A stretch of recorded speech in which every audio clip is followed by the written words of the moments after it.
그 이스라엘 백성들에게 말했지만 그 하신 말씀의 의도가 무엇인가?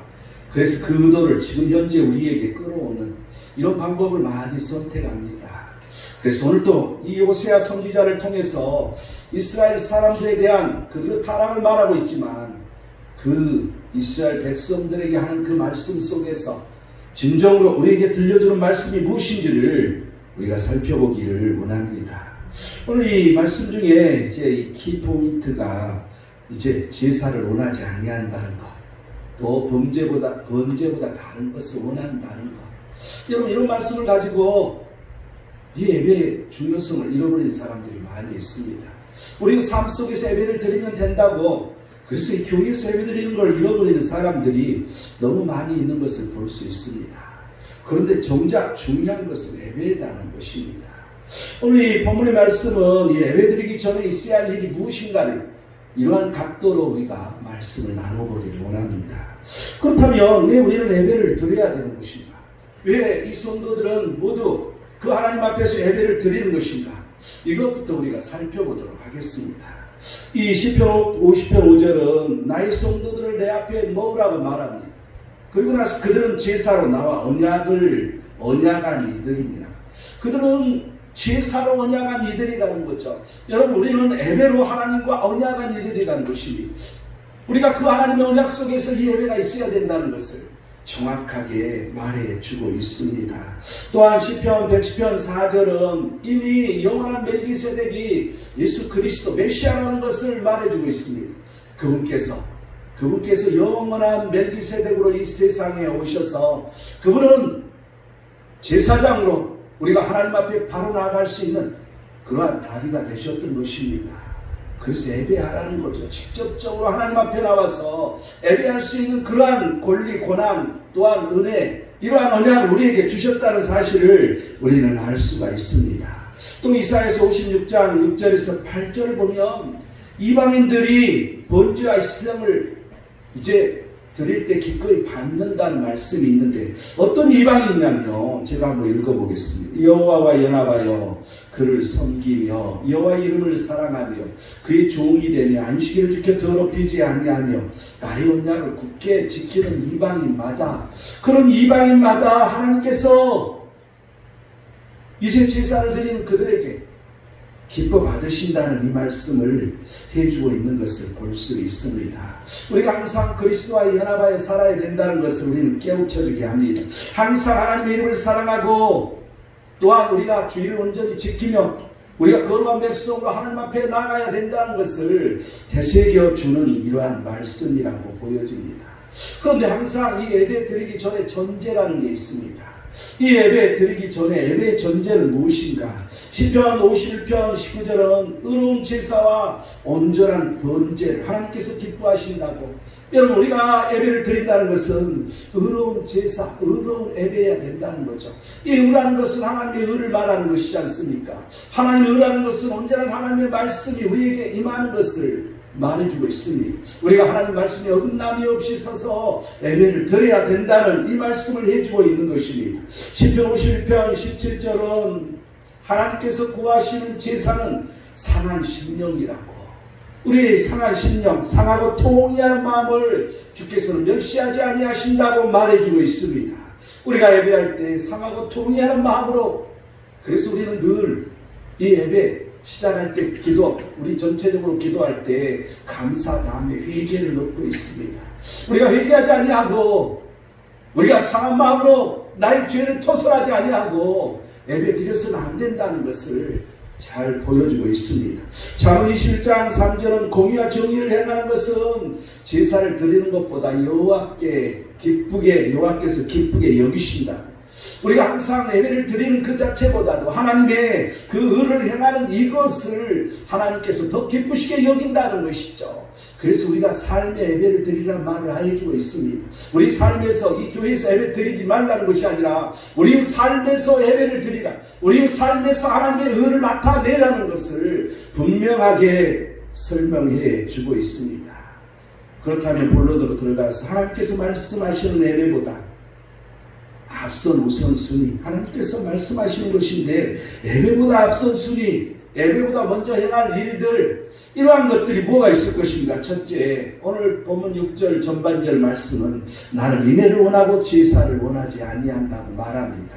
이 제사, 예배를 원하지 아니한다는 말이 아니라 인애를 먼저 그 헤세드를 행하는 그런 사람이어야 된다는 것을 말해주고 있습니다. 그래서 우리는 예배하기 전에 인애를 갖는 사람이어야 된다는 거죠. 그런데 지금 호세아 선지자가 말하는 이 북이스라엘과 남유다는 도대체 어떤 했길래 인애라는 말을 지금 해주고 있는 것인가? 제사보다 인애를 더 원한다고 말해주고 있는 것인가? 첫 번째로 4절을 보면 에브라임아 내가 네게 어떻게 하랴? 유다야 내가 네게 어떻게 하랴? 너희 인애가 아침 구름이니 쉬 없어지는 이슬 같도다. 이 팔레스타인에서는 아침 이 구름이랄지 이슬이 잘 내리죠. 그런데 해가 뜨면 바로 사라져버리고 마는 그러한 구름과 이슬입니다.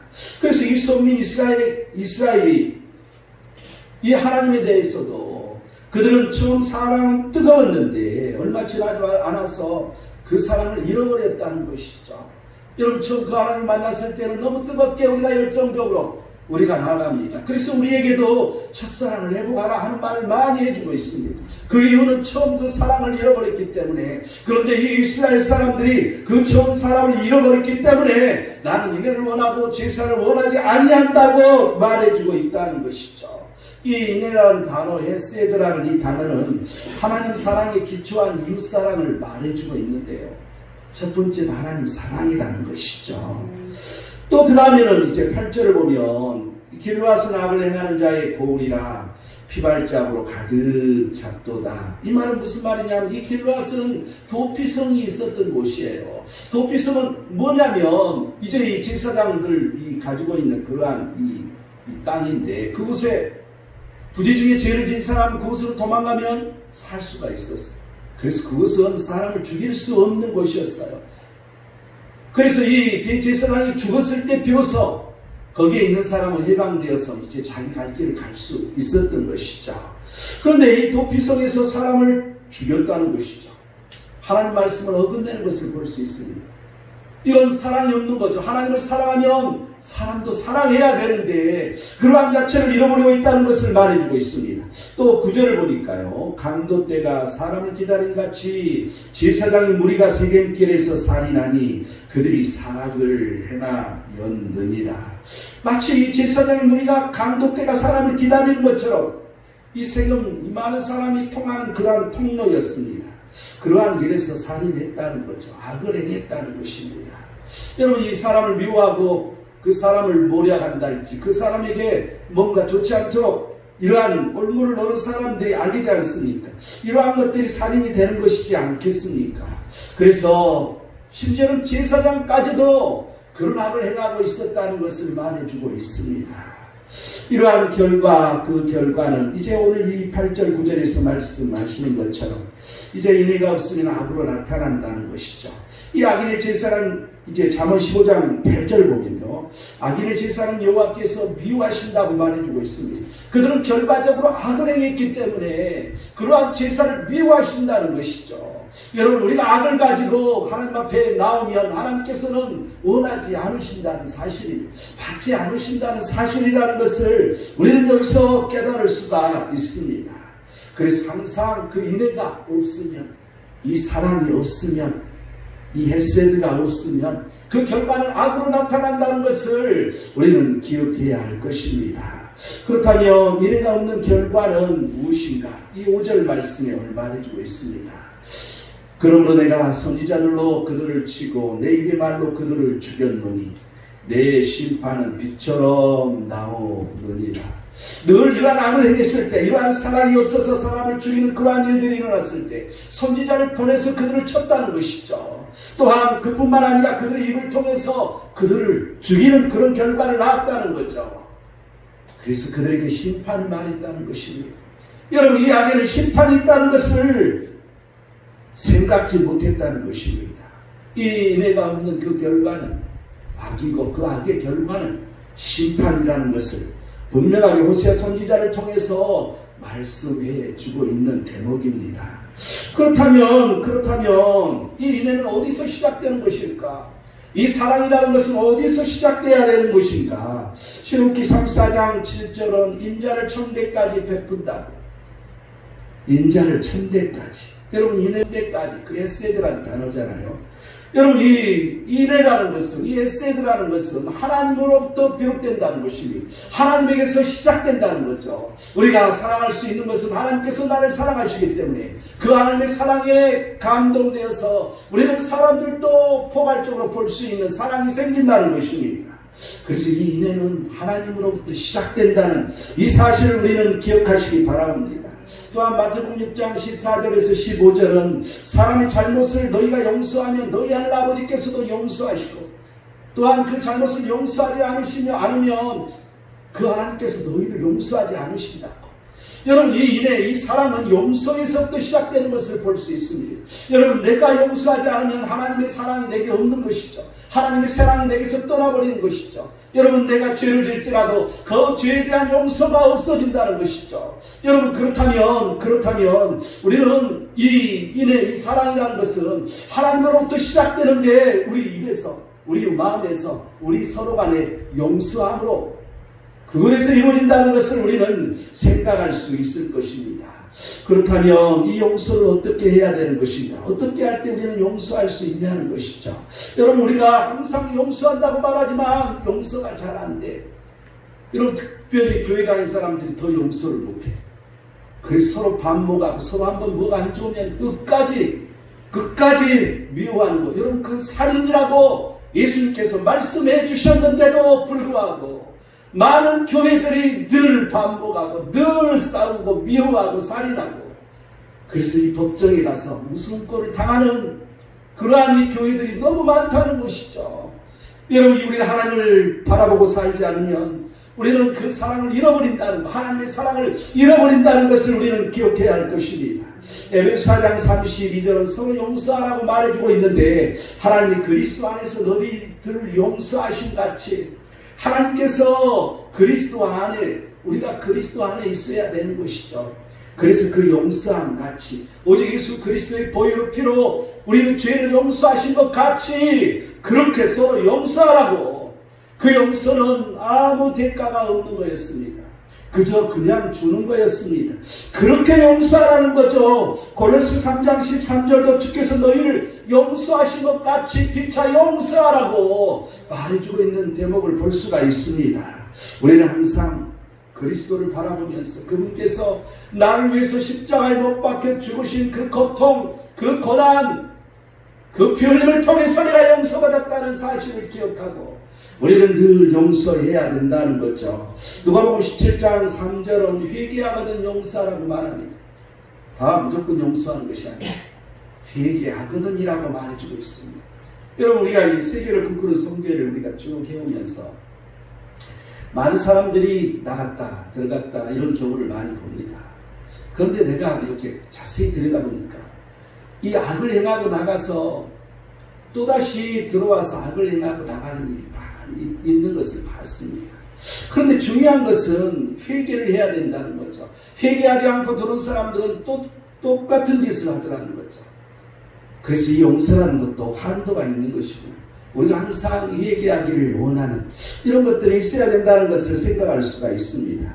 이 인애는 어떠할 때, 이 인애가 어떠할 때 우리가 스스로 그 인애가 올 수 있도록 만들어지는 것입니다. 신명기 7장 9절은 그를 사랑하고 그의 계명을 지키는 자에게는 천대까지 그 언약을 이행하신다고 하나님께서 그 인애를 베푸신다고 하나님께서 말씀하고 계십니다. 하나님을 사랑하는 그 계명을 지킬 때에 그 하나님의 사랑이 내게 오기 때문에 나도 모르는 사이에 저절로 그 사랑이 그 인애가 이루어진다는 것입니다. 또한 시편 85편 10절은 인애와 진리가 같이 만난다고. 여러분, 이 하나님의 사랑 또한 내가 그 사람들을 서로 용납하고 용서하고 사랑하는 것은 하나님 말씀과 같이 갈 때 이루어질 수 있다는 거죠. 늘 내 안에 하나님 말씀으로 채워질 때 여러분, 우리가 그리스도 안에 거하고 그 하나님의 말씀, 그 말씀이 내 안에 거할 때 무엇이든지 구하는 대로 이루리라고 말해주고 있지 않습니까? 여러분, 우리가 모든 것을 이루며 나아가는 것은 그 하나님의 은혜가 우리에게 가득 차는 것을 말해주고 있습니다. 그 말씀이 내게 기초가 될 때 그러한 일이 이루어진다는 거죠. 요엘서 2장 13절은 너희 옷을 찢지 말고 마음을 찢고 너희 하나님 여호와께로 돌아오라고 말합니다. 그는 은혜롭다는 것이죠. 우리는 옷을 찢지 말고 우리 마음을 찢고 하나님 앞에 늘 돌아올 때 그 하나님의 그 사랑, 그 은혜가 우리에게 임한다는 것이죠. 그러할 때 우리는 그 은혜의 시작, 그 사랑의 시작을 우리는 알 수 있다는 것을 기억할 수가 있습니다. 여러분, 이 하나님 사랑과 여러분 시편을 보면 전반부는 하나님의 사랑이고 후반부는 이제 이 사랑과의 관계 속의 사랑을 말해주고 있습니다. 그런데 이 하나님의 이 사랑과 이웃 사랑 중 무엇이 중요한 것인가? 여러분, 무엇이 중요한 것인가? 한 번쯤은 생각해 볼 필요가 있습니다. 이 마태복음 21장 37절은 이제 예수님께서 하시는 말씀을 말하잖아요. 내 마음을 다하고 목숨을 다하고 뜻을 다하여 주 너희 하나님을 사랑하라 하셨으니 이것이 첫째 되는 계명이라. 이렇게 보니까 하나님 사랑이 첫째 되는 계명이라는 거야.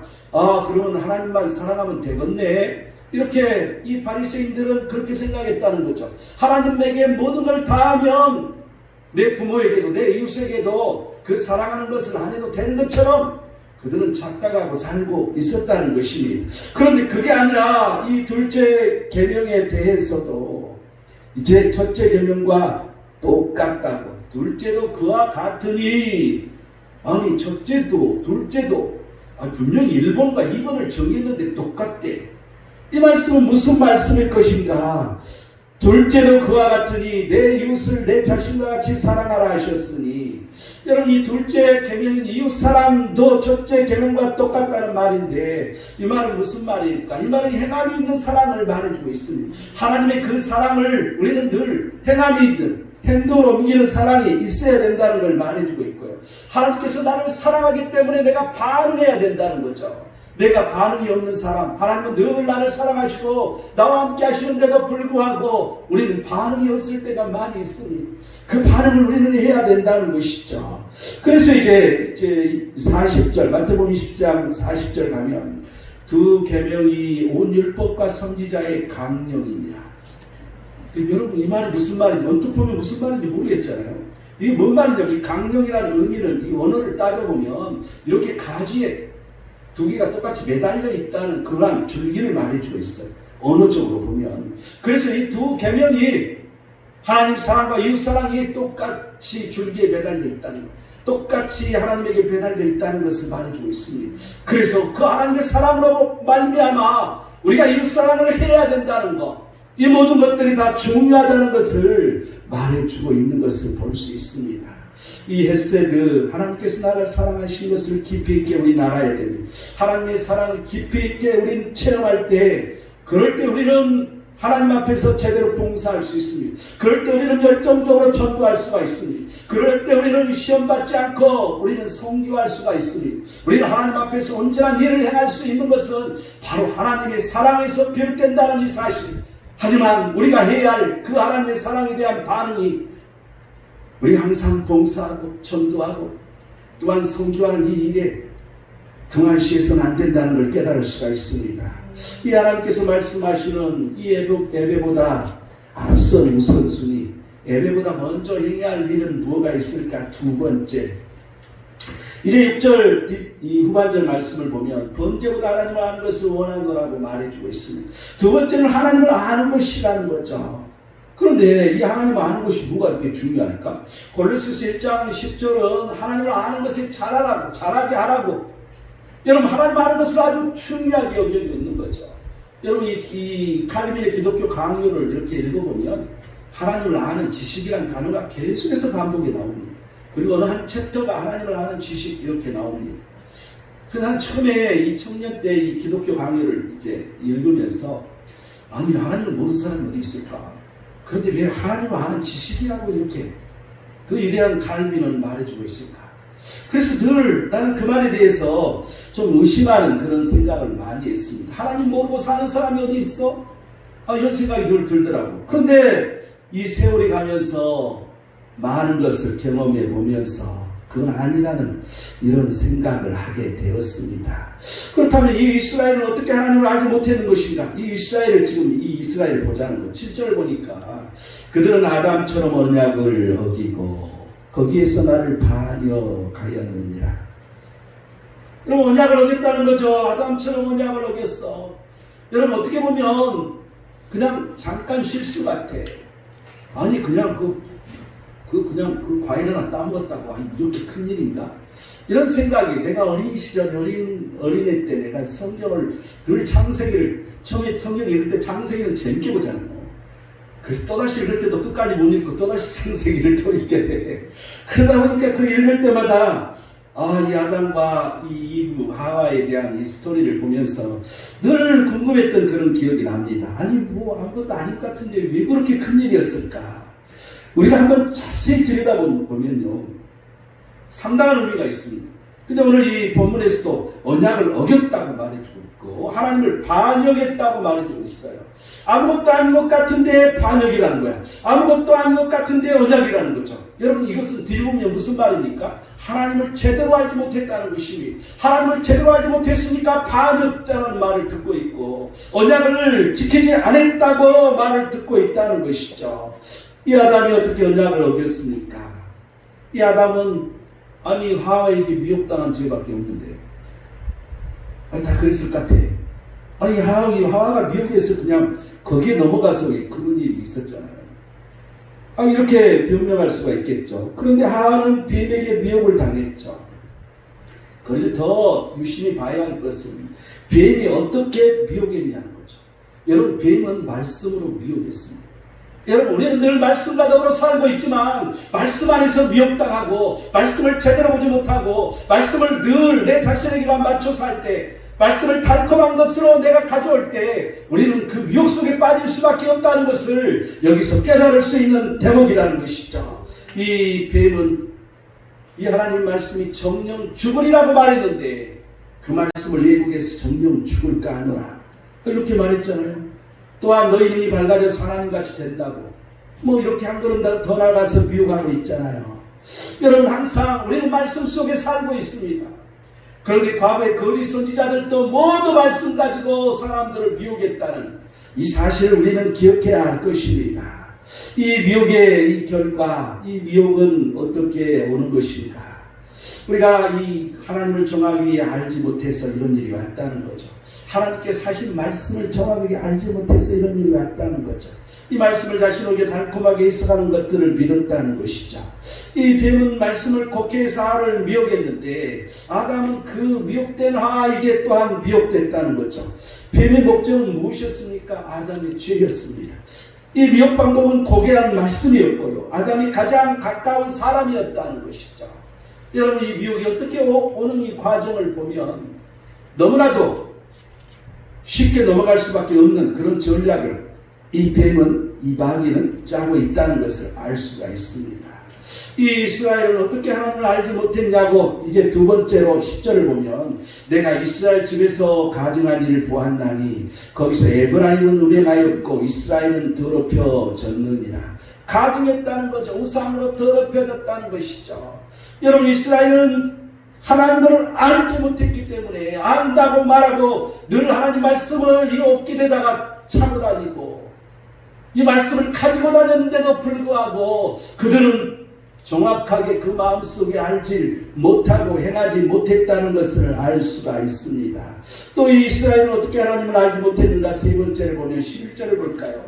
또한 유다여 내가 내 백성이 사로잡힘을 돌이킬 때에 내게도 추수할 일을 정하였느니라.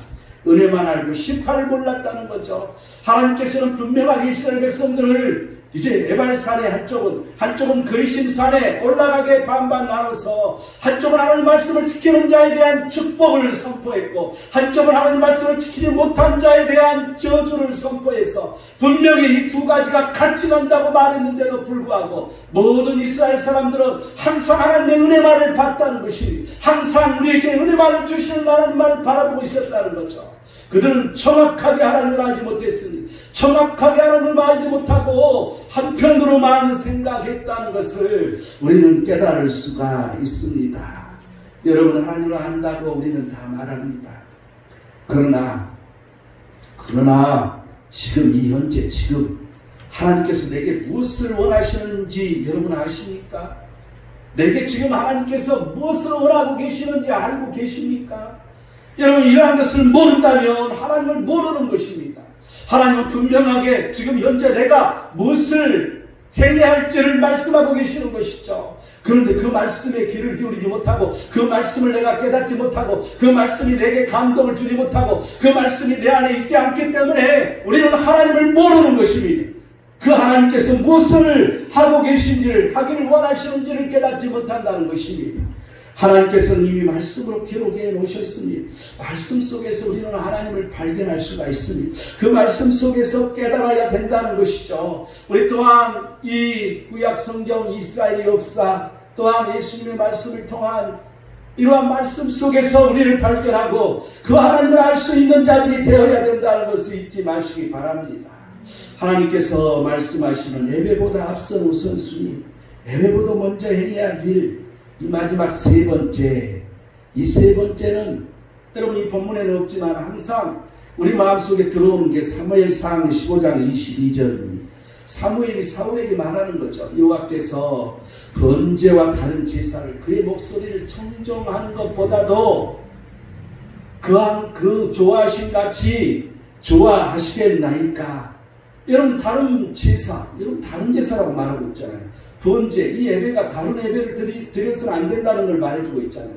그건 뭐냐면 하나님의 목소리를 청중하지 않았다는 거야. 하나님의 목소리, 하나님께서 원하시는 말씀대로 예배를 드리고 그 말씀대로 우리는 서 있어야 된다는 것이죠. 그런데 이 사울은 그렇지 않았다는 것을 말해주고 있습니다. 그러면서 순종이 제사보다 낫고 듣는 것이 순양의 기름보다 낫다고 말해주고 있습니다.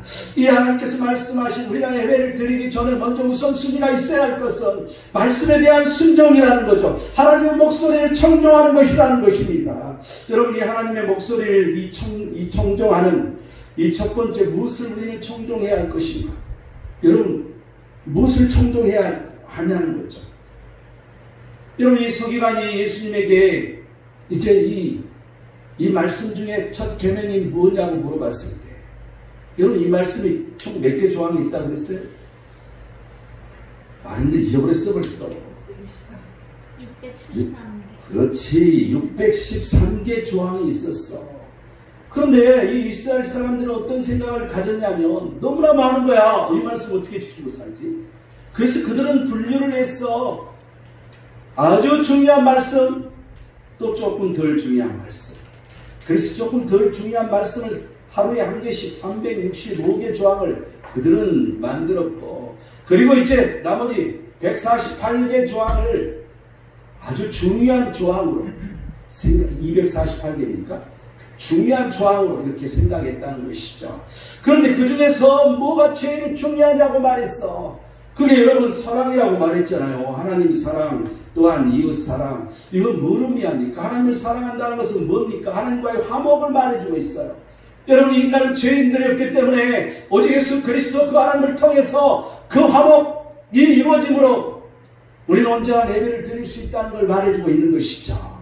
그래서 마태복음 5장 23절 24절은 어떤 말씀이 있냐면 이런 하나님의 화목이 중요한 것처럼 또 동일하게 이웃과의 화목도 중요하다는 걸 말해주고 있는데 예물을 제단에 드리려고 가다가 이제 영지에게 원망 그럴 만한 일이 생각나거든. 예물을 제단 앞에 그대로 이렇게 놔두고 먼저 가서 형제와 화목하라고 말해주고 있습니다. 쉽게 설명하면 예배드리기 전에 먼저 화목하고 예배를 드리라는 것이죠. 여러분 분노하고 여러분 서로 싸우고 다투고 이런 일이 있을 때 먼저 하나님 앞에 화목하고 또한 그 사람에게 가서 화목하고 그리고 나서 예배를 드려야 된다는 것, 이게 바로 하나님 목소리를 청종하는 것이라는 것이죠. 이게 바로 순종이라는 것입니다. 이게 바로 하나님 말씀에 순종하는 그러한 일이라는 것입니다. 이 하나님 목소리를 청종하면 어떤 일이 일어날까요? 에레미야 26장 13절은 그 하나님 목소리를 청종하면 재앙을 돌이킨다고 말해주고 있습니다. 여러분 이처럼 복된 말씀은 어디 있겠습니까? 또한 욥기 36장 11절 보면 이제 이 순종하고 섬기면 형통한 날이 온다고. 여러분 단어 중에 가장 우리에게 좋은 단어가 형통입니다. 무슨 일이든지 그냥 잘 되는 것이잖아요. 그게 그 하나님 목소리를 청종할 때 이루어진다고. 또한 그 한 해가 즐거운 해로 지낸다. 늘 즐거운 일만 생기지 않습니까? 형통하는 것이니까. 우리는 형통을 원하지만, 말로만 하나님 형통하게 해주십시오 하지만, 우리가 하나님 목소리를 얼마나 청종했냐를 생각하지 않는다는 사실입니다. 우리는 그 하나님 말씀을 청종하며 살아가야 되는 것이죠. 그런데 이 하나님 말씀을 청종하지 않으면 출애굽기 23장 21절은 허물을 용서하지 않는다고 말해주고 있어요. 우리 허물이 용서가 없다는 것이죠. 또한 우리는 무엇을 청종해야 할 것인가 한번 따져보면요. 신명기 13장 3절은 선지자나 꿈꾸는 자의 말을 청종하지 말라. 그 말은 시험이 될 수가 있다. 지금 이렇게 말해주고 있어요. 그런데 베드로전서 1장 22절은 너희가 진리를 순종함으로 항상 우리가 그 진리를 하나님 말씀을 청종해서 순종하는 게 있어야 된다는 것이죠. 여러분, 우리는 항상 말씀을 순종해야 된다는 것을 알 수가 있습니다. 그런데 이러한 청종, 순종은 어떻게 이루어지는 것인가? 여러분, 쉽게 그게 되지가 않는다는 것입니다.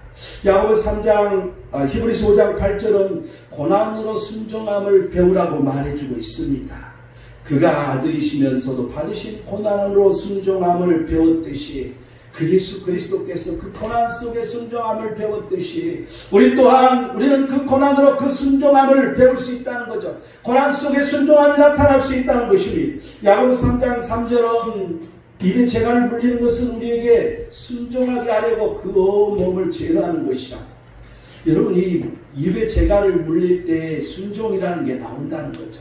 여러분, 무슨 말만 하면 그냥 입이 가만히 있지를 못하고 왜 이렇게 해야 되지? 우리가 왜 이렇게 말해야 돼? 왜 나한테만 이렇게 얘기하는 거야? 왜 이렇게 할 수밖에 없는 거지? 이런 게 나는 싫어. 이 입이 방정 맞으면 그 모든 것들을 나에게 오는 복이 사라져버린 것이죠. 하나님께 순종이라는 것은 사라져버린다는 것입니다. 항상 입을 재갈 물리라는 걸 말해주고 있고요. 베드로전서 1장 2절은 성령이 거룩하게 하심으로 순종하라고.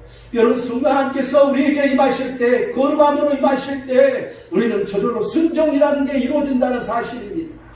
항상 우리는 그 성령 하나님께서 우리가 임하는 역사가 일어나야 할 것입니다. 예배드리기 전에 하나님 목소리를 청종하지 않는 일이 없었는가를 우리는 늘 생각해 봐야 됩니다. 있다면 즉시 회개하고 행동을 옮길 수 있는 일로 우리는 바꿔줘야 되는 것이죠. 나는 하나님의 뜻대로 과연 살고 있을까? 여러분, 한 번도 생각해보지 못했다면 자신이 미숙한 크리스찬이라는 이 사실을 여러분 기억하시기 바랍니다. 결론을 맺겠습니다. 예배드리기 전에 항상 나를 돌아보십시오. 제대로 봉사를 하고 있는가? 열정적으로 전도를 하고 있는가?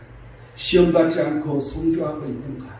그렇지 못하면 한 걸음 더 나아가 하나님 앞에 엎드리기를 원합니다. 깊이 있는 하나님의 그 말씀이 그 사랑으로 다가오기를 원합니다. 그 하나님 사랑을 받기를 원합니다. 예배드리기 전에 항상 나를 돌아보십시오. 나를 항상 하나님의 뜻을 알고 있는가? 나를 향한 하나님의 뜻을 알고 있는 것인가? 하나님께서는 늘 내게 하나님의 뜻을 말해주고 있다는 것이죠. 그런데 내가 알고 있냐는 것입니다. 지금 하나님께서 내게 무엇을 원하시는지 돌이켜서 생각해 보시길 바랍니다. 내가 모른다면 하나님을 너무 모르고 있구나 하고 판단해야 됩니다. 말씀을 깊이 있게 묵상하고 하나님의 뜻을 구하여야 될 것입니다. 예배드리기 전에 항상 나를 돌아보십시오. 나는 하나님의 뜻대로 살고 있습니까?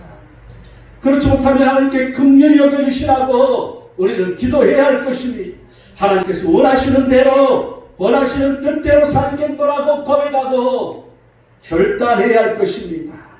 또한 그 뜻을 하나님께서 알게 해달라고 구해야 할 것입니다. 그리고 그러한 일을 우리는 내 자신이 바꿔져서 행하여야 할 것입니다. 기도하겠습니다. 하나님은 은혜시며 말씀이셔서 오늘도 우리에게 모든 것들을 허락하시옵나니 진정으로 우리가 예배드리기 전에 우리가 알아야 할 것, 우리가 해야 할 것을 온전히 우리가 알고 하나님 앞에 나갈 수 있도록 아버지 하나님 함께 해주시옵시고 아버지 하나님의 은혜와 사랑으로 하나님 그 수에게 우리를 붙들어 주셔서 늘 하나님 앞에 늘 겸손하게 나아가는 은혜가 충만할 수 있도록 아버지 하나님 함께 하시옵소서. 오 할렐루야. 걸어가신 예수 그리스도의 이름으로 기도드립니다. 아멘.